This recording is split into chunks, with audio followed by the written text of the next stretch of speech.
किसी भी बात का अभिमान करोगे उसी में तुम नीचे गिर जाओगे। अगर किसी बात का एक गर्व रहा मैं तो सच्चिदानंद रस में डूबने को नहीं मिलेगा। जब गुरुजनों ने इस मैं को मिटाया तब वो बात समझ में आई। नहीं, ये मैं बिना गुरुजनों के नहीं मिटता है, पक्की बात समझ लो। साधना का एक मैं चढ़ा रहता है अंदर कि मैं, और जब तक ये मैं है तब तक भगवत प्राप्ति, भगवदानंद, ये सब बहुत दूर की बातें हैं। गुरुजनों की कृपा से इसका मर्दन होता है। अगर भगवत प्रेमी महात्माओं का संग मिल जाए तो इस अहंकार को वो चूर चूर कर देते हैं और उनकी कृपा से मन इतना भयभीत हो जाता है कि दोबारा अहंकार करने लायक नहीं रहता। इसलिए बड़ी कृपा है उनको जो महत्संगस्तु दुर्लभो कहा गया है, वो महापुरुषों का संग प्राप्त हो जाए तो हमारी सारी बात बन जाए। पूज्यपाद ब्रह्मबोध संपन्न महान परमहंस अवधूत श्री उड़िया बाबा जी महाराज। प्रश्न: बाबा, बहुत दुखी हूं, बहुत परेशान रहता हूं, हर उपाय कर लिया लेकिन वही दुख, वही चिंता, वही विपत्ति, क्या करूं?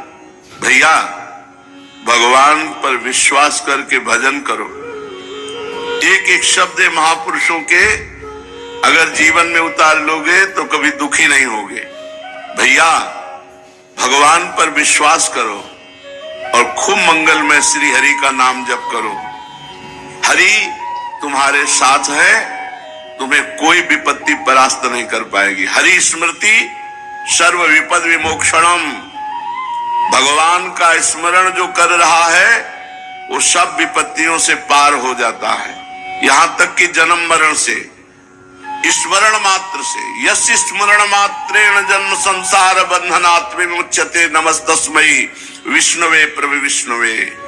विष्णु शास्त्र नाम में जो भगवान का स्मरण करता है वो जन्म मरण चक्र से विमुक्त हो जाता है। छोटी मोटी दुख और विपत्तियों की तो बात ही क्या। भगवान की शरण में हो जाओ। दुखी होना, अविश्वास करना, संशय करना, ये सब पतन के मार्ग हैं। दुखी भी नहीं होना चाहिए। अगर भारी से भारी दुख आए तो लड़ो, सहो, भगवान नाम जापक हो, उसको सह जाओ। दुखी नहीं होना। दुखी होने का मतलब है शरणागति पे अविश्वास। सारी परिस्थितियों के रचयिता ईश्वर हैं। ईश्वर ने तुम्हें पैदा किया है। जिन प्रभु ने तुम्हें बनाया, जिन प्रभु ने तुम्हें पैदा किया इस संसार में, वही तुम्हारे कर्मों को मिटा सकते हैं। दुख मिलता है पाप कर्म का फल, और लौकिक सुख मिलता है पुण्य। प्रायः पुण्य लोग करते नहीं, पाप कर्म अधिक, इसीलिए बिना चाहे दुख सबको भोगना पड़ता है। जिन प्रभु ने सूर्य की रचना की, चंद्रमा की रचना की और तुम्हारे शरीर की रचना की, यदि तुम उन्हीं प्रभु का भजन करोगे तो तुम्हें प्रभु बुद्धि योग प्रदान कर देंगे। और जिसको बुद्धि योग प्राप्त हो जाता है वो कभी दुखी नहीं होता। भारी से भारी विपत्ति में भी वो आनंदित रहता है। तेषाम सतत युक्तानाम भजताम प्रीति पूर्वकम ददामि बुद्धि योगम तम येन मामुपयान्ति ते।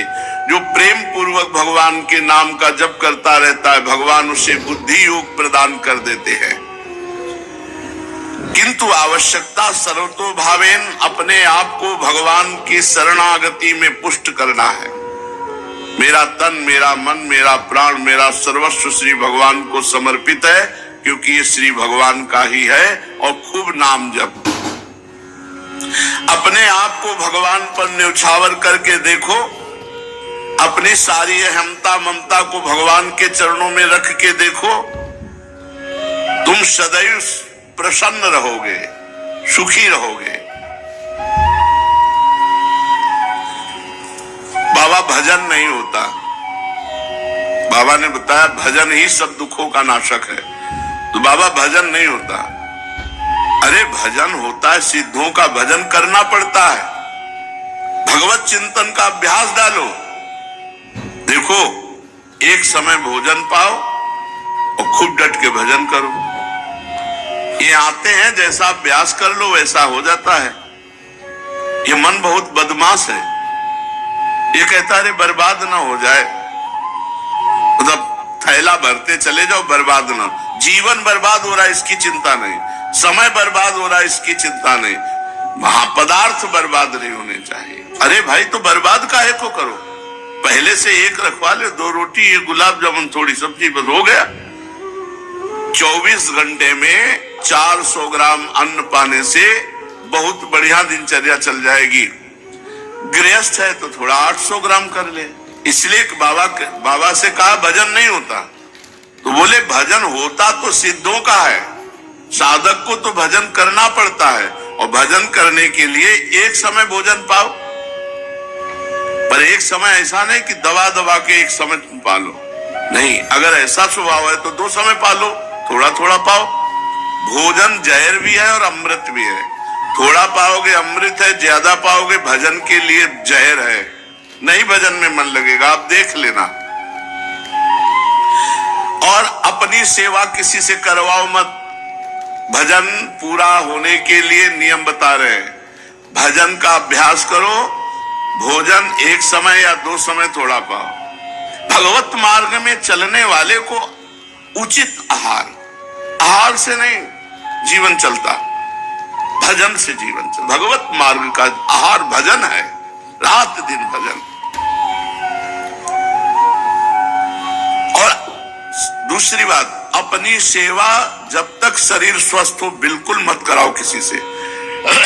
जैसे रसोई में भोजन बनाते हैं साधक, और आप बैठ के भोजन पा लेते हैं, अब आपको ऐसी सेवा करनी चाहिए जिससे रसोई में भोजन बनाने वालों की सेवा बन जाए। आप शौचालय साफ कर दीजिए, आप उनके सामने फ्लोर साफ कर दीजिए, अपनी सेवा में। बहुत सावधानी का ये मार्ग है, किसी का कुछ भी प्रतिग्रह ना लो। आपका तो कोई जिम्मेवारी नहीं, अब इस समय तो श्री जी सब आपका कर रहे हैं, आप किसी की सेवा स्वीकार न करें, वैसे भी किसी से सेवा स्वीकार न करें, अपने शरीर की स्वयं सेवा करें। विरक्त को केवल मांगने का अधिकार रोटी है बस। ये जो रुपया मांगते हैं विरक्त नहीं, पाखंड है, मांगना नहीं है। महलों में रखो चाहे झोपड़ी में बांस दो, हरि के ऊपर की बात है। कभी घी घना, कभी मुट्ठी भर चना, कभी वो भी ना बना, कभी दिगंबर, कभी बागंबर, कभी दुशाला ओढ़े, कभी राख में, कभी फुटपाथ में, कभी महलों में। यह साधु का जीवन रहा है। भगवान दत्तात्रेय जी से पूछा कि आप कर्म तो करते नहीं हैं और भोग के बिना शरीर पुष्ट नहीं, आपका बहुत बलवान शरीर दिखाई दे रहा है, इसका मतलब आप विषय सेवन करते हैं, अच्छे अच्छे पदार्थ पाते होंगे। पूछा तो उन्होंने कहा कि ये जो शरीर पुष्ट है ये प्रसन्नता से पुष्ट है, भगवत प्रसन्नता से। हर समय प्रसन्न रहना। देखो आप अभी खिल जाओगे, लेकिन चाहे जितना करोड़पति हो, वो चिंता में ही अरबों के रुपया में लगा हुआ है। 100 रुपया वाला 1000 रुपये का चिंतन, 1000 रुपये वाला 10,000 का, 10,000 वाला लाख का, करोड़ करोड़ अरब, बस चिंतन में वो सूखा जा रहा है। भगवत चिंतन नहीं, भोगों का चिंतन, रुपये का चिंतन, नाना प्रकार के विषय पदार्थों का चिंतन। इसलिए विरक्त को केवल मांगने का अधिकार है रोटी बस। भगवान आदि गुरु शंकराचार्य जी ने कहा, भिक्षान्नम औषधम क्षुध व्याधि चिकित्सताम। क्षुधा रूपी व्याधि की चिकित्सा करो भिक्षा रूपी अन्न से, और सदगृहस्थ अपनी कमाई का खाओ। ये नहीं कि यहाँ हलवा बट रहा है, हाथ फैला दिए, नहीं। क्यों? हम क्यों दूसरे का पाएंगे? नहीं पाएंगे। हम मेहनत किया है, अगर वो हलवा पाते हैं तो 5 रुपया उसके पास रख देते हैं, वो नहीं लेता है तो हम हलवा नहीं लेते। किसी आश्रम में पाते हैं तो अगर हम कहीं पाए तो कितने का पा जाएंगे, तो 50 रुपया, 100 रुपया, तो हम वहां ठाकुर जी के सामने 100 रुपया रख देते हैं जाके। गृहस्थ आदमी कभी दूसरे का अन्न न खाए। विरक्त केवल अन्न मांग सकता है, रुपया, पैसा, वस्त्र नहीं। उसकी व्यवस्था योगक्षेमम भाव में हम स्वयं श्री भगवान करते हैं। विरक्त को गृहस्थ के घर में शयन करने का अधिकार नहीं।